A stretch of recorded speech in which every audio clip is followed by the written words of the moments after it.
Assalamualaikum warahmatullahi wabarakatuh.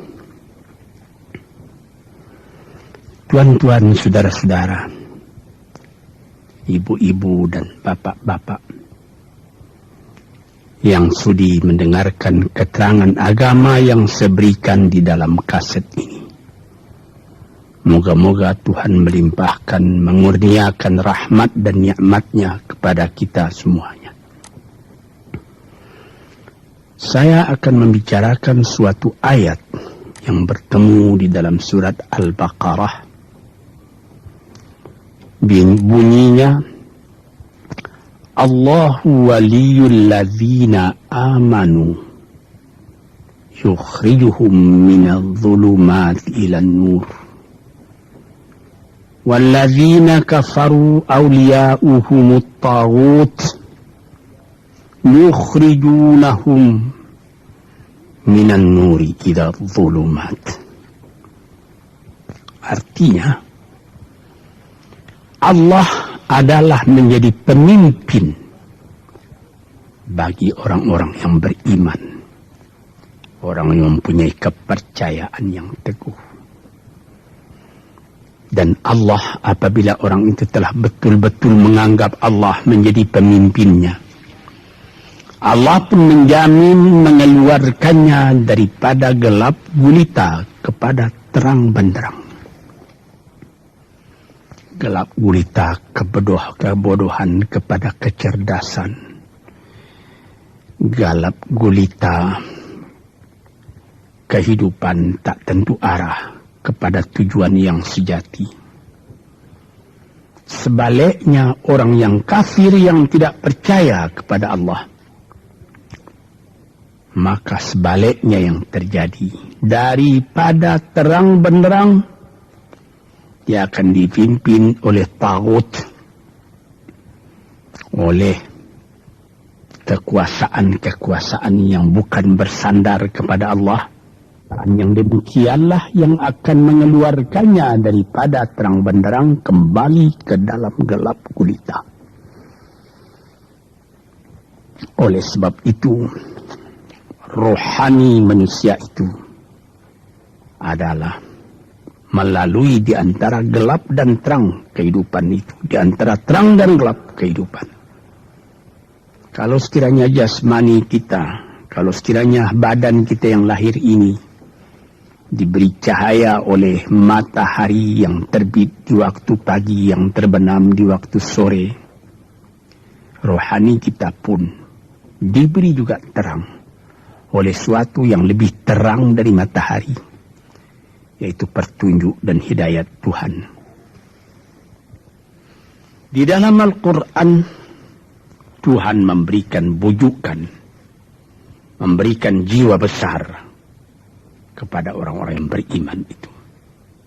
Tuhan bersabda, La tahinu wa la tahzanu wa antumul a'launa in kuntum mu'minin.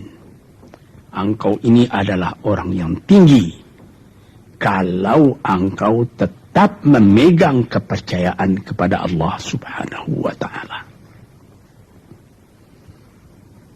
Di dalam perjuangan hidup di dunia ini, perjuangan antara yang hak dengan yang batil, antara gelap dengan terang, antara keyakinan dan keraguan, manusia berjalan di sekitar itu.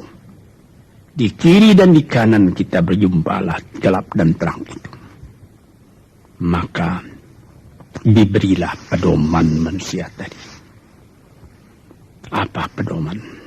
Walaupun bagaimana hebatnya, geloranya, tofannya, halim bubunya, ombaknya dan gelombangnya kehidupan itu, manusia mesti teguh berpegang kepada iman. Sebab kehidupan di dunia itu menurut peraturannya ialah tidak ada yang tetap. Yang tetap itu ialah berubah. Berubah itulah ketetapan yang ada dalam dunia. panas sangat terik, benar, nanti akan hujan. Hujan sangat lebat, benar, nanti akan panas. Di suatu tempat terjadi hujan yang lebat, berhari-hari timbul banjir. Iya, banjir itu tidak tiap hari, nanti dia kering lagi. Di laut pun demikian pula. Ada pasang naik, tergenang ke atas. Besok pagi air itu sudah kering lagi, surut pasang. Begitulah kehidupan di dunia itu. Itu harus kita yakini supaya kita jangan terombang-ambing dalam kehidupan itu. Kalau kita sudah mulai terombang-ambing, tahu-tahu walaupun bagaimana terangnya hari, gelap timbul dalam jiwa kita sendiri. Walaupun panas terik, kita berhujan. Hujan oleh keringat kita sendiri. Jadi yang penting di sini menjaga hati itu. Sampai Rasulullah Nabi kita Muhammad sallallahu alaihi wasallam, inna fil jasadi mudghatan, di dalam tubuh manusia itu ada suatu bekuan darah. Idza salahat salahal jasadu kulluhu wa idza fasadat fasadal jasadu kulluhu. Kalau ini segumpal daging baik, seluruh badan jadi baik. Kalau dia rusak, seluruh badan jadi rusak. Apakah itu? Hati. Hati. Kendali terletak dalam hati kita. Hati artinya penuh. Bukan saja berarti pada daging, tapi pada hati dari hati, isi dari hati, atau juga akal kita. Sebab itu, maka kalau satu waktu saya pernah mengajarkan doa yang mengandung 8 sifat-sifat lemah menghilangkan kemerdekaan manusia. Hari ini saya pun akan mengajarkan doa yang diajarkan juga oleh Nabi. Bagaimana menjaga hati tadi. Di situ dalam doa itu ada tersebut 4 perkara. Apa tersebut? Allahumma inni a'udzubika min qalbin la yakhsha'u wa min ilmin la yanfa'u wa min nafsin la tashba'u wa min du'a illa yusma'u. Jadi 4 perkara. Yang pertama, Allahumma inni a'udzubika min qalbin la yakhsha. Aku sangat berlindung kepada Engkau ya Allah, janganlah sampai terjadi hati saya itu tidak khusyuk lagi. Ini bahaya ini. Mulai bahaya, mengancam kepada manusia. Kalau hatinya tidak khusyuk lagi, hati khusyuk yaitu hati itu tentu jelas tujuannya kepada Allah.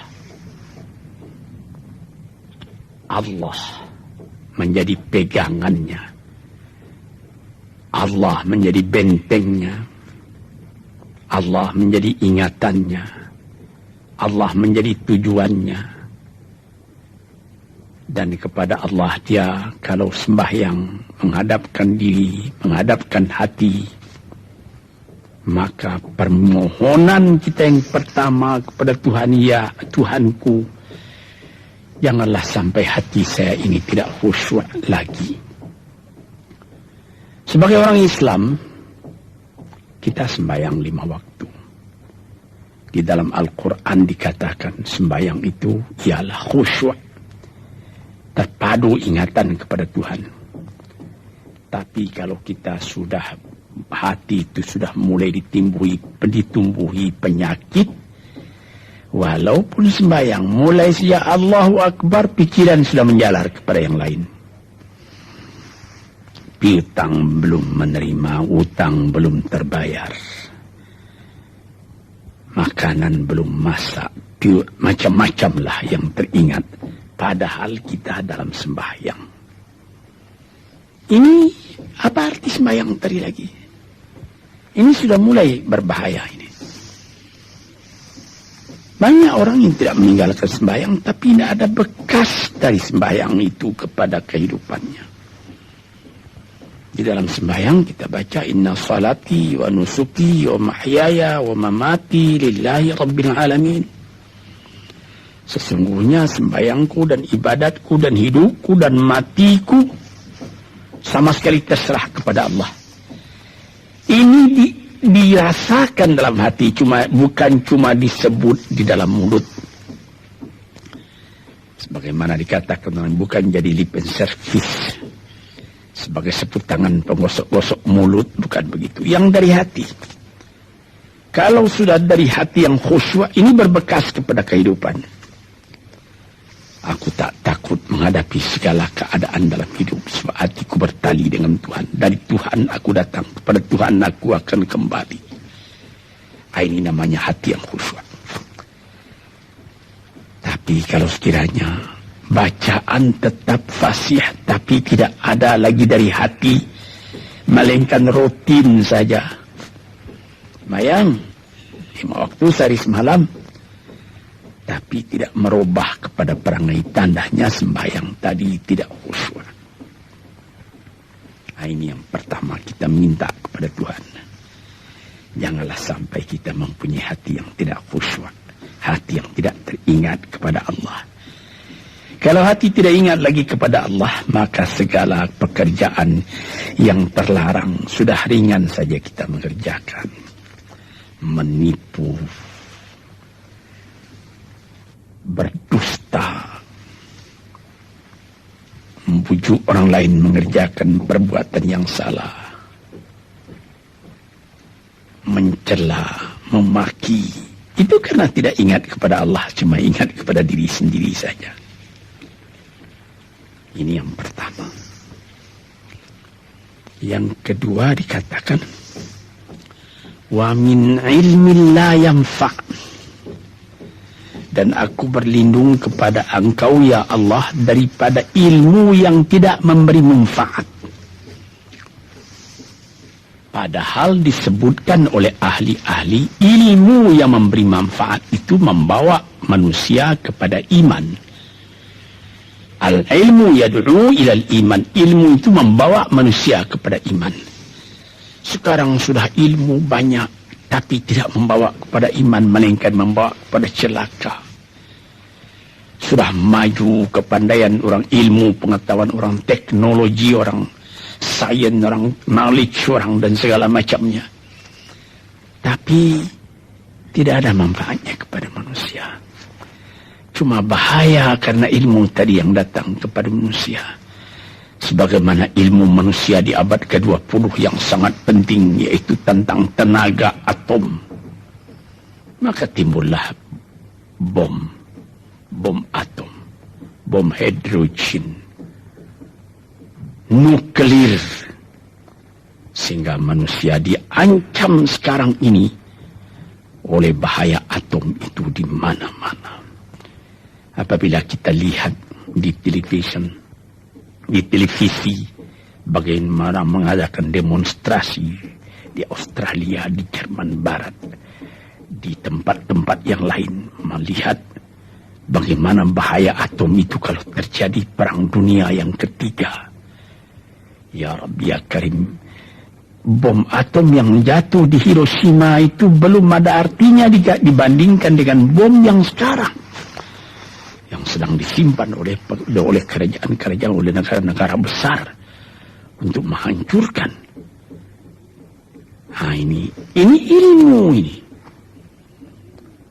Tetapi ilmu yang membawa bahaya, bukan saja tidak memberi manfaat, bahkan memberi bahaya. Di sini terasa oleh kita bahwa ilmu yang ada itu pun mesti dikembalikan atau dikendalikan oleh iman. Kalau tidak, maka nyawa manusia ini akan dipandang sebagai sampah saja.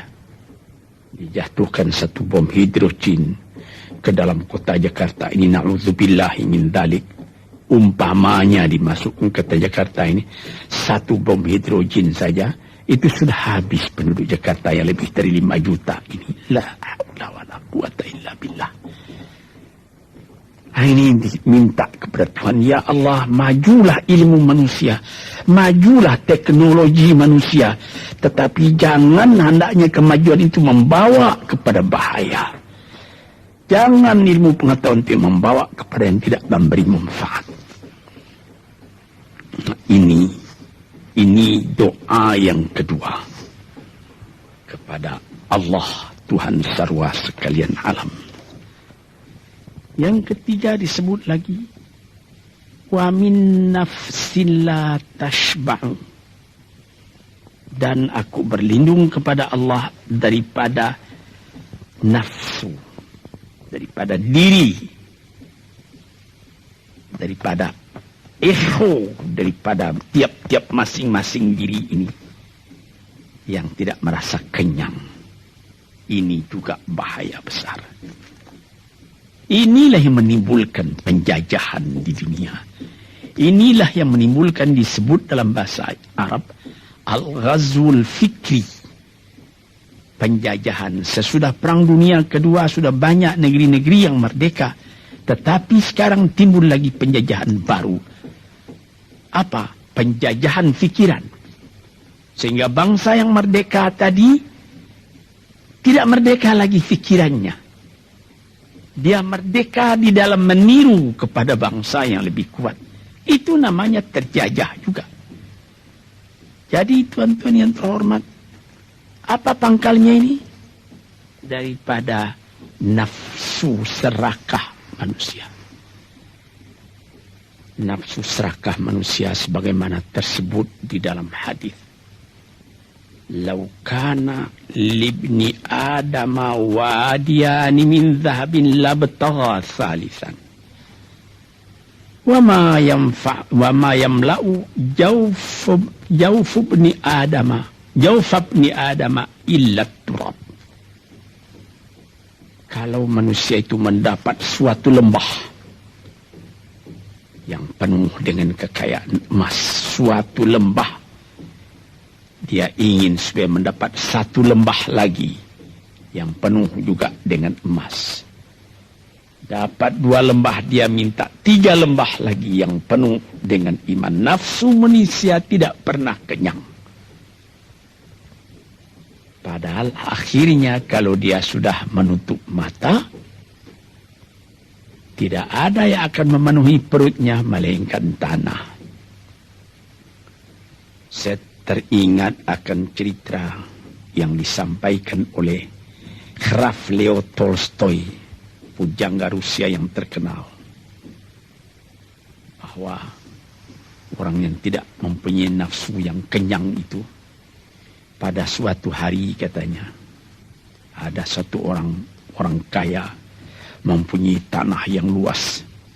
Dia mengatakan kepada orang, boleh tuan-tuan mengambil tanah kepunyaan saya ini, berapa tuan suka, berapa tuan mau. Syaratnya cuma begini, sepanjang yang tuan berjalan dari timur ke barat, lantas sebelum matahari terbenam, tuan sampai kembali ke tempat tuan melangkah pertama tadi. Berapa saja tuan suka, boleh ambil tanah ini. Maka datanglah si tamak tadi. Tuan yang punya asli tanah tadi mengatakan, bawalah bakal, jangan lapar di jalan nanti. Baik, dibawanya nasi sebungkus, dia berjalan, jalan. Dari pukul 7 pagi. Kalau diambil kekuatan, hendaknya pukul 10 dia sudah makan. Melangkah lagi beberapa ratus meter atau sekian, nanti boleh kekuatan buat kembali. Sehingga sebelum matahari terbenam, dia sudah sampai ke tempat dia menuju bermula. Tetapi ini orang bernafsu betul, dia minta supaya banyak tanah yang dapat didapatnya. Dibawanya nasi sebungkus, tapi dia tidak jalan di tengah jalan, tidak berhenti, kan nanti berapa meter itu nanti kalau saya berhenti, tanah yang kurang buat saya. Dia terus berjalan. Dia tidak ingat bahwa kekuatan masa pergi yang lebih cepat dengan kekuatan masa pulang yang lambat itu dia tidak taksir. Dia berjalan saja cepat-cepat. Sudah pukul 1 hari, sudah jauh perjalanan. Lantas nanti kembali. Kelemahan badan, kondisi dan situasi tidak sama lagi. Tidak secepat dia pergi dahulu lagi dia pulang kembali. Maka bukan pukul 7 dia sampai. Atau pukul 5 sore tadi dia sampai ke tempat dia berjalan bermula. Karena dia jalannya sudah lunglai. Kaki sudah penat, badan sudah letih. Kira-kira baru pukul 2 dia tidak dapat berjalan lagi karena sudah lapar. Dia coba makan sedikit pun tidak bisa lagi seenak makan yang tadi. Habis makan pun dia berjalan lagi. Pukul 3 dia terhenti. Jauh lagi baru sampai tempat yang pertama. Menurut syarat yang diberikan oleh mempunyai tanah yang pertama, kalau engkau tidak sampai ke tempatmu yang pertama tadi sorenya, tanah ini tidak engkau dapat lagi semua. Memang tidak sampai dia. Pukul 4 dia sudah berhenti berjalan, tidak kuat lagi. Mata sudah gelap. Akhirnya karena terlalu capai, terlalu penat, mati dia di tengah jalan. Berapa dia dapat tanah tadi lagi? Cuma sepanjang badannya untuk kuburannya, yang lain tinggal semua. Ini satu misal yang dibawakan oleh Graf Leo Tolstoy, yang sesuai dengan hadis Nabi tadi, nafsul la tashba, diri manusia yang tidak pernah merasa kenyang. Kita berkehendak tidak berbatas, tapi tenaga kita sendiri berbatas. Ini kerap kali tidak difikirkan oleh manusia. Dia punya angan-angan, dia punya macam teori yang dikeluarkan. Dia lupa bahwa nanti tenaganya itu akan terbatas karena sakit, karena lapar, karena tua. Sebagaimana pepatah dari nenek moyang kita, tanda-tanda dikirimkan lebih dulu bahwa kita tidak akan lama lagi di sini. Apa?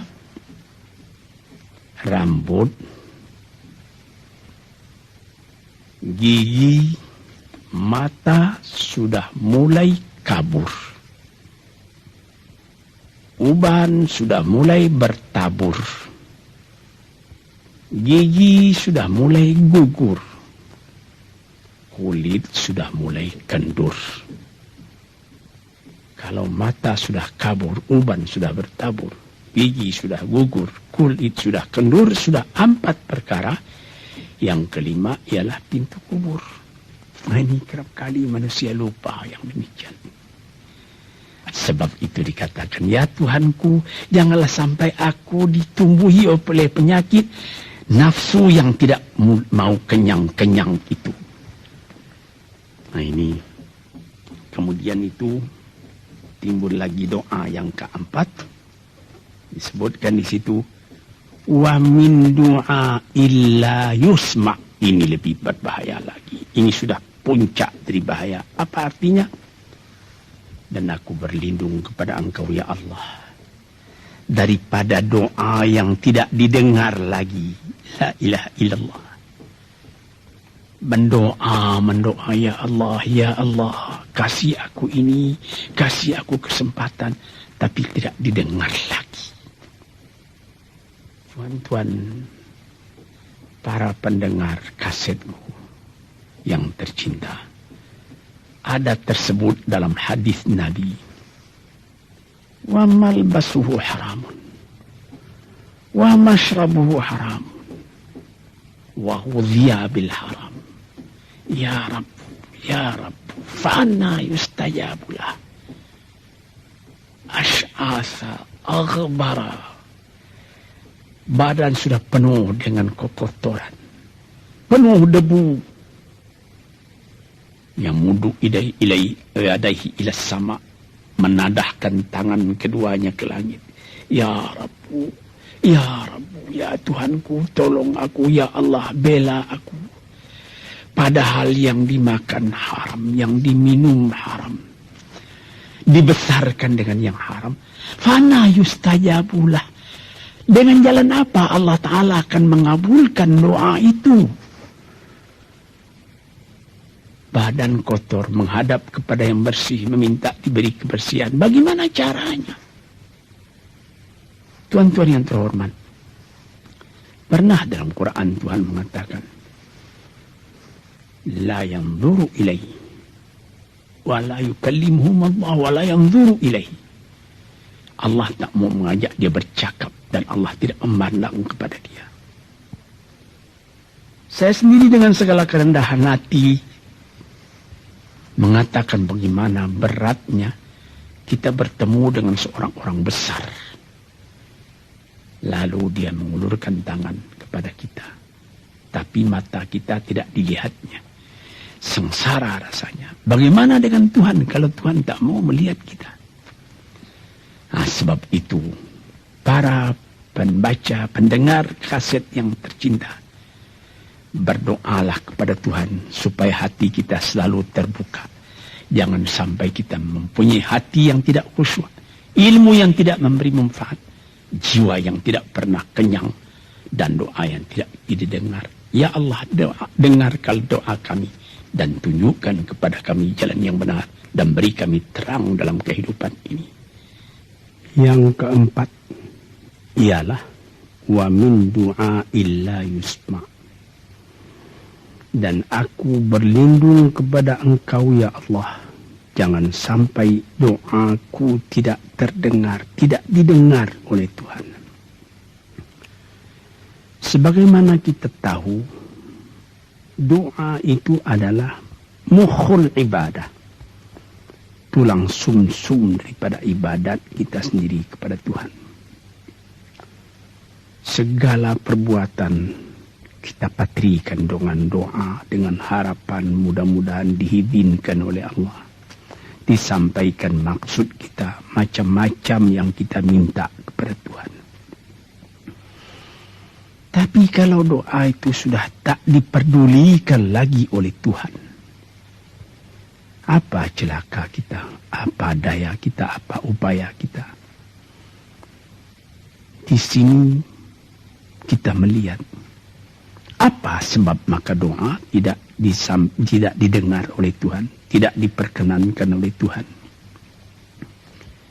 Tentu saja bukan dari salah Tuhan, melainkan dari salah kita sendiri.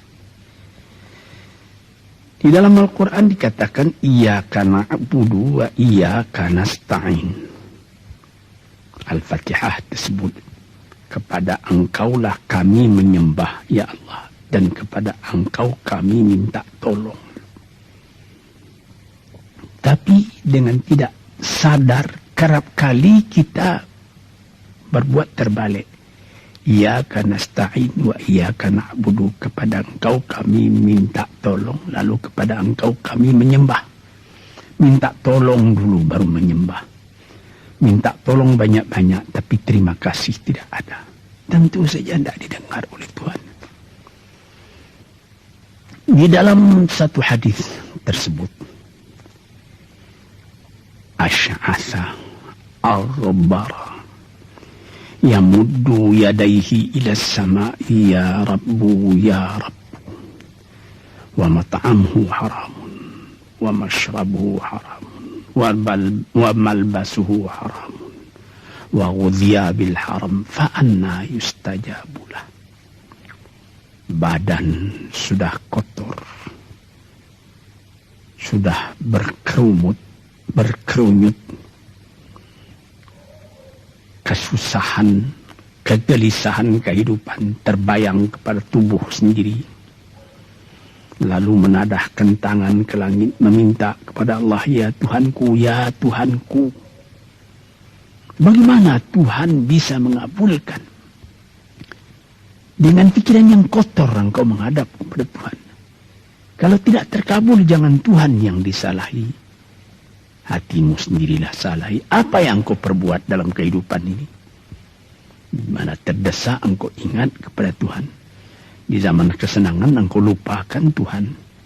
Di dalam mendapat percobaan engkau merengek mengadu kepada Tuhan. Jiwa yang seperti ini janganlah sampai timbul pada diri kita sendiri. Saya sudah mengalami apabila saya berhadapan-hadapan dengan orang besar. Saya ingin dia menghadapkan matanya kepada saya. Apa kabar saudara? Kabar baik. Dia lihat mata saya lihat mata dia. Tapi kalau ketika dia bersalam dengan saya, dia melihat kepada orang lain, bukan main sakit hati saya. Apa salah saya maka dia begitu? Mengapa tidak saya yang dipandang? Sedangkan dengan sesama manusia lagi begitu perasaan kita. Bagaimana dengan Tuhan? La yanzuru ilaihim wa la yukallimuhum. Allah tidak memandang sebelah mata kepada Allah, kepada kita. Allah tak mau cakap, tidak mau bercakap dengan kita sepatah pun. Langit mana tempat kita bernaung, bumi mana tempat kita berpijak kalau sudah demikian keadaannya. Nah, ini yang dijaga tuan-tuan yang terhormat dalam doa keempatnya itu. Hati janganlah sampai tidak khusyuk. Ilmu janganlah sampai tidak memberi manfaat. Nafsu janganlah sampai tidak kenyang. Dan doa janganlah sampai tidak didengar. Saudara-saudara, moga-moga Allah memberikan kepada kita hati yang terang. Sebagaimana ayat yang mula-mula saya sebut tadi. Allahu waliyul ladzina amanu yukhrijuhum minadh-dhulumati ilan nur. Allah lah jadi pemimpin bagi orang yang beriman. Sehingga dari gelap gulita dibawa dia oleh Tuhan kepada terang benderang. Walladzina kafaru, tetapi orang-orang yang sudah tidak ada kepercayaannya kepada Tuhan. Auliya'uhumut taghut, yang menjadi pemimpinnya bukan Tuhan tapi setan.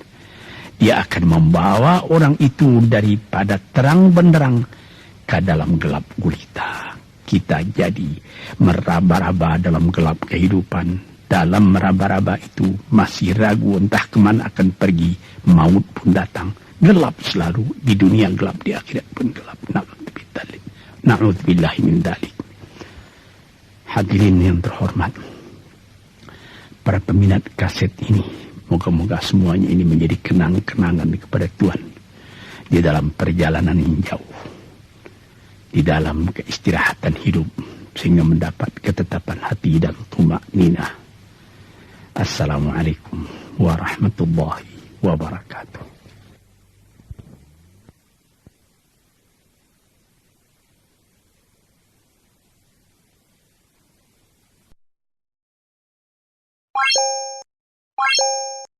What?